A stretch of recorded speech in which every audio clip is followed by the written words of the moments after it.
brother, this guy's...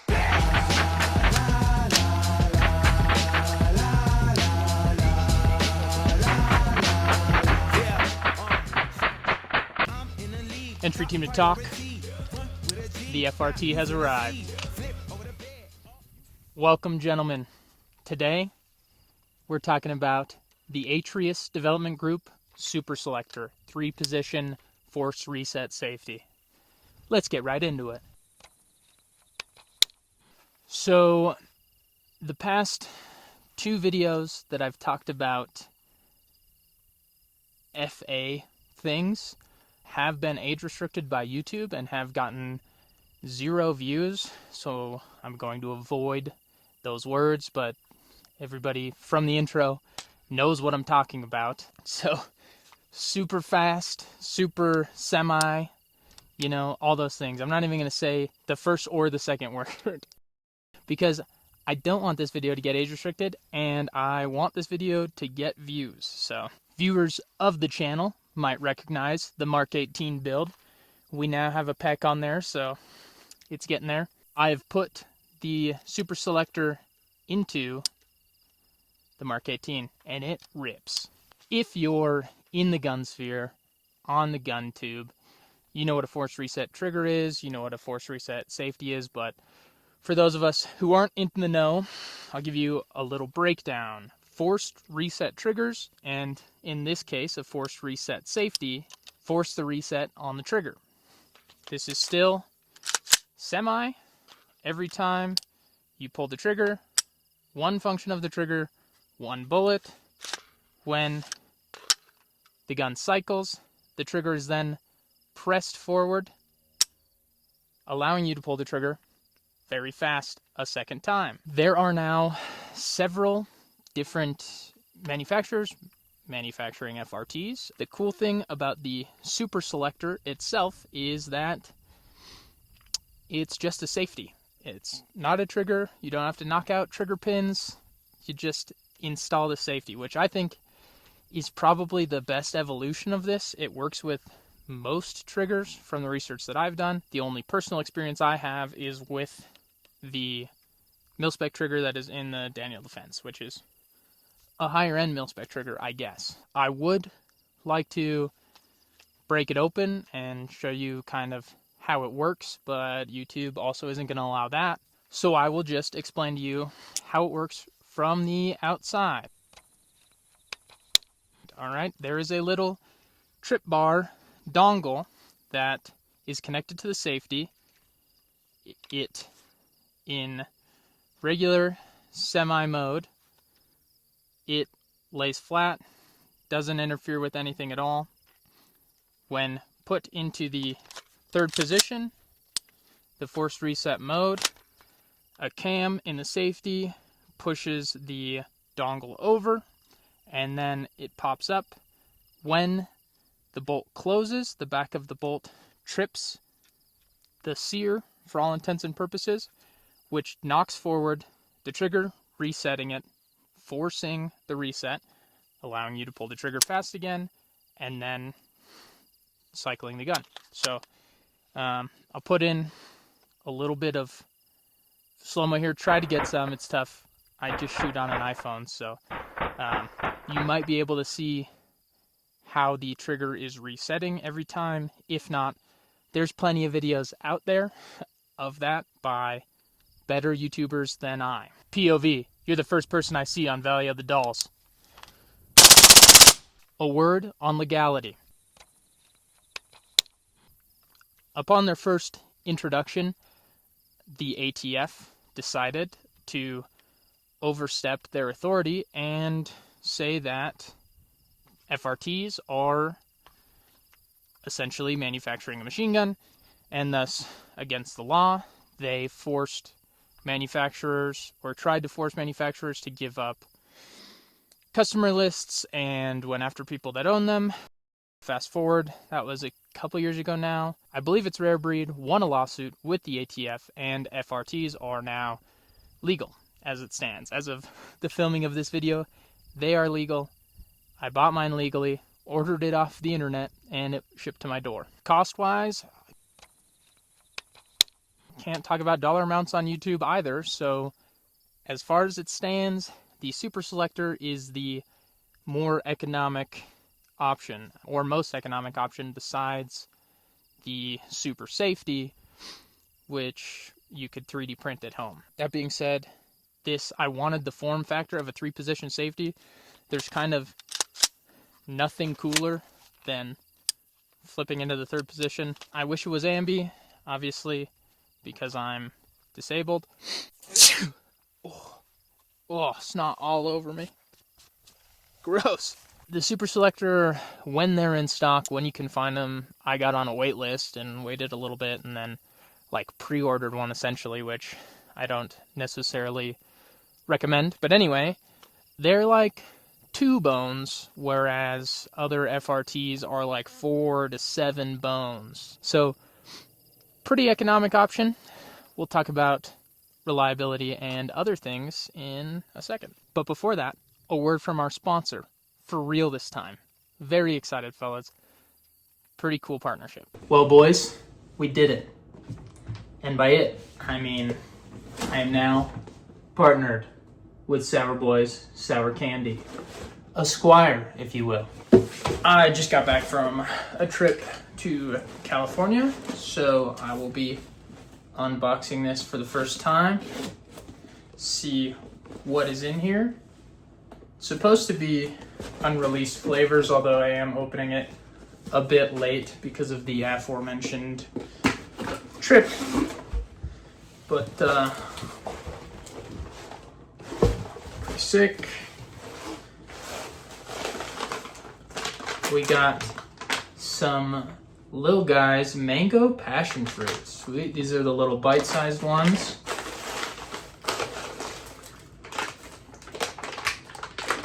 And these are the strips, I believe. Watermelon prickly pear bronc buster. Check out that sweet artwork on the bags. What else we got here? More. Ooh, these are Lil Guys apple star fruit. And some more Little Guys. Acai, blackberry, raspberry. Ooh, that sounds real good. Oh, how'd that get in there? Whoops. And here's the 4 flavors. All right, fellas. I have now tried all of the flavors of SourBoys for this month.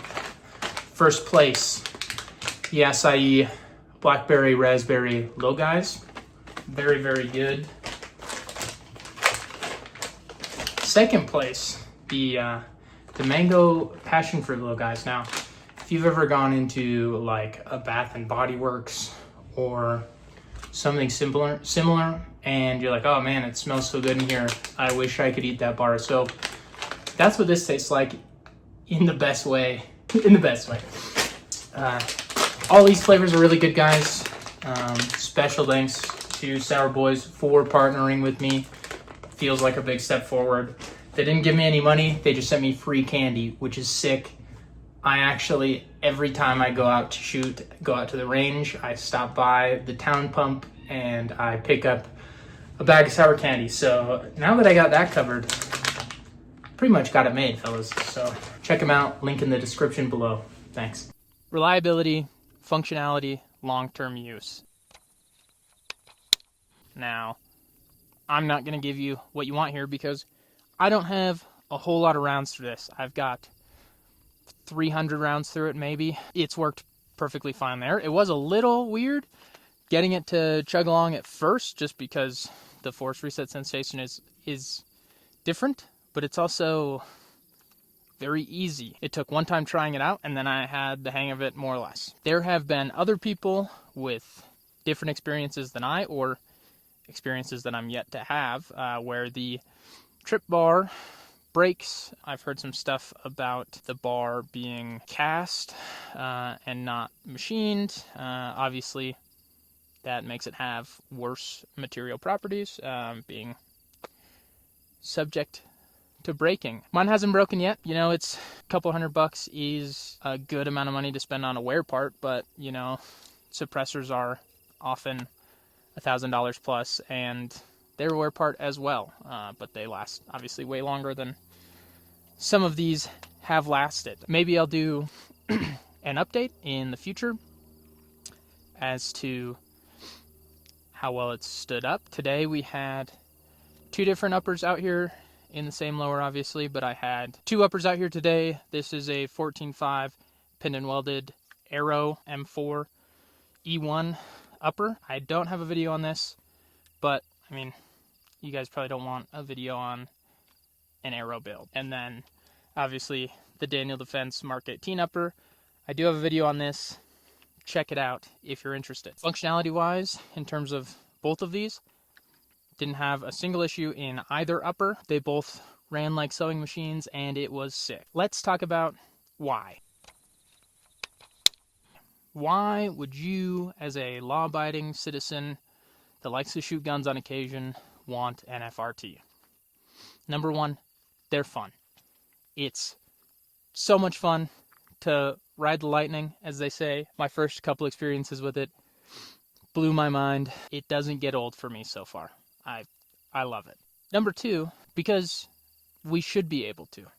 Because the Second Amendment doesn't restrict FA things. And it is your right to have that. Number three, from a prepared citizen standpoint, a shit hit the fan scenario, which, you know, I'm not super big on buying into. I like to mind game those things a little bit because it's fun to think about preparing for the end of days while, you know, kind of regardless of the substantiality of it actually happening. That being said, something like an automatic rifleman role in your theoretical war games squad that you're in, you might want someone with that sort of capability in like an LMG type role. That would be really cool. I really want to get one of like the red right hand LMG uppers that they make, or even like a fight light, but that's way too much money for me right now. But that sort of thing would be super sick. Talk about practicality. How practical are FRTs, especially for a regular person? Not very. Besides that one hypothetical that I was just speaking about, there's not a whole lot of practical uses for FRTs unless you want to mag dump your home intruder with 30 rounds of M855A1 because you also hate your neighbors.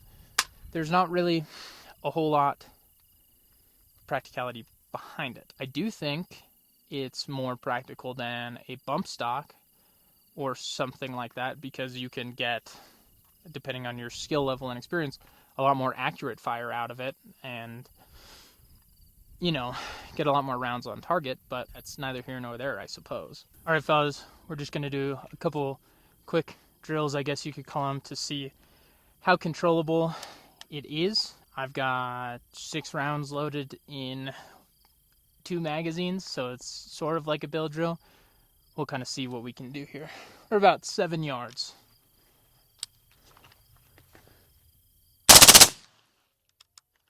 Okay. The first group was not that great. We'll see about the second.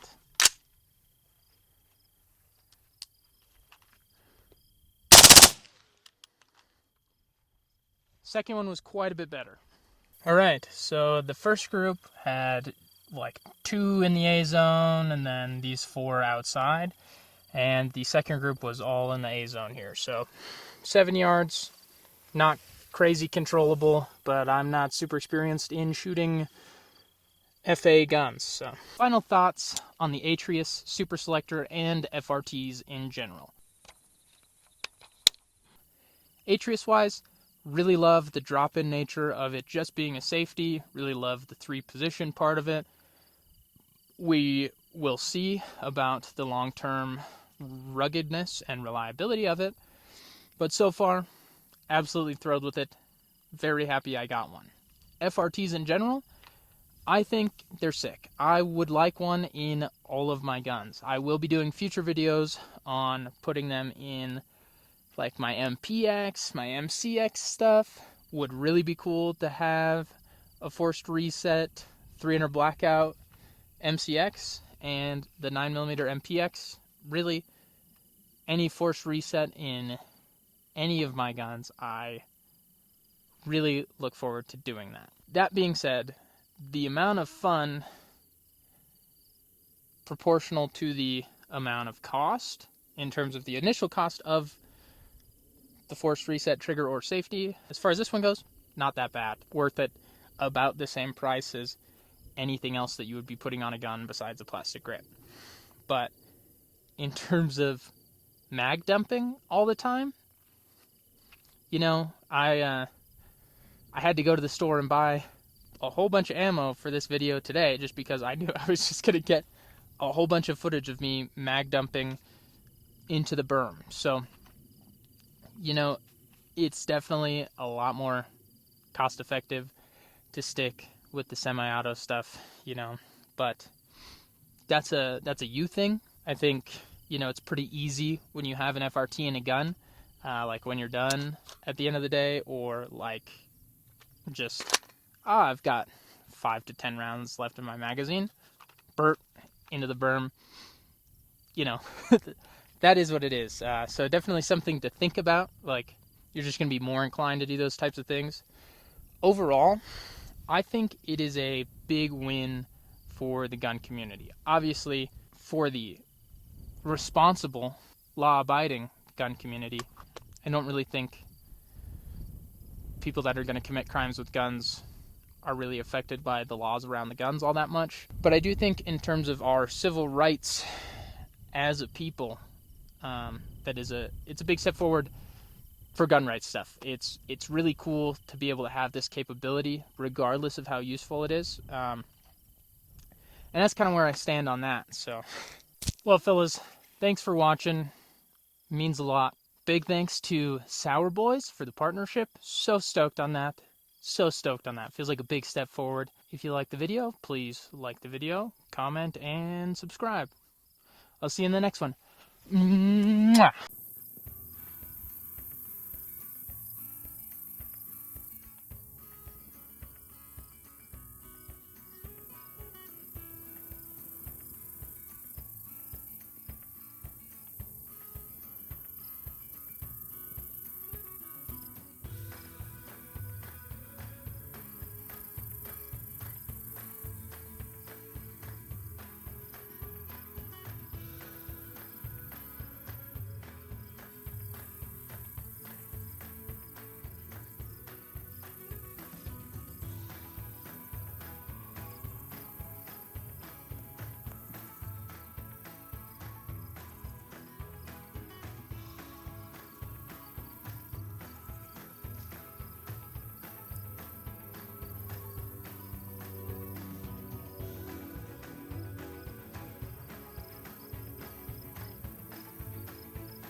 It's like 20 yards away right now.